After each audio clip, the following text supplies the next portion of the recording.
Xo'p, bugun elektrik haqida gaplashamiz. Umumiy maydoni 118 kvadrat metrlik kvartiraga hozirgi zamonaviy elektrika montaj ishlariga qancha xarajat ketadi? Videomizni oxirigacha ko'ring, podrobni aytib o'tamiz. Ko'rishlaringiz mumkin, navbatdagi obyektimizni elektrika montaj ishlari xudo xolasa tugatdik. Birinchi etap polностью подрезникlarni qo'yib, simlarni polностью gofrada tashlab, hammasini tayyorlab oldik. Patologlarni ham boshlab olganmiz.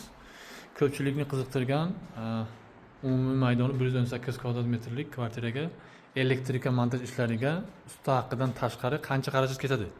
Shu haqida gaplashamiz. Videomizni oxirigacha ko'ringlar. Xo'p, ko'rishlaringiz mumkin, simlarimiz polностью gofrada tashlangan. Har bittasiga alohida e'tibor berishingizni so'rab qolamiz.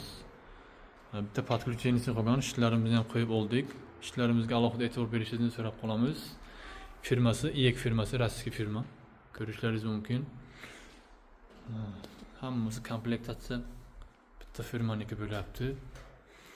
Xo'p, relay qo'yib berganmiz, распределитель qo'yib berganmiz, master включатель qo'yib berganmiz. Ko'rishlaringiz mumkin.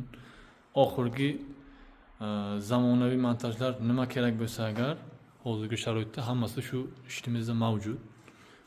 Xo'p, ko'pchilikni qiziqtirgan shu etapgacha qancha xarajat ketdi?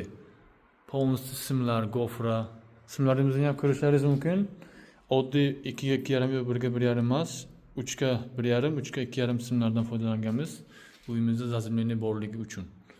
Xo'p, summasi haqida keladigan bo'lsa agar umumiy xarajat elektroshit, simlar, gofralar, poдрезникlar hammasiga umumiy hisobda $1870 ketdi. Usta haqidan tashqari. Hozirgi zamonaviy elektrik montaj ishlariga. Ko'ring, ishimizning sifatiga alohida baho bering. Kommentariyada fikrlaringizni qoldiring, qanchalik arzon yoki qanchalik qimmat. Hozirgi montaj ishlarimiz, ishimizning sifatiga alohida baho beringlar. Ko'ringlar, ishimizning sifatiga baho bering.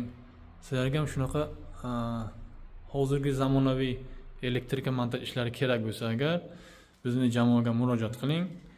Biz har doim sizlar uchun harakatda. Sizlardan faqat e'tibor, like esdan chiqmasin. Kommentariyada fikrlaringizni kutib qolamiz. Salomat bo'linglar.